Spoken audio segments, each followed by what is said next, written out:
Hi! In front of me is TCL Tab 10 Gen 2, and today I would like to show you how you can connect it to printer.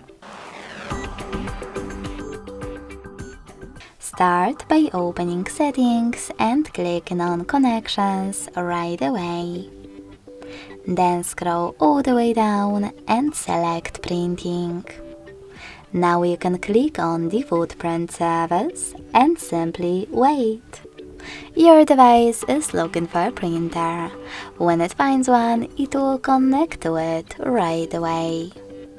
To use a different service though, you need to disable this one first thanks to blue switcher at the top.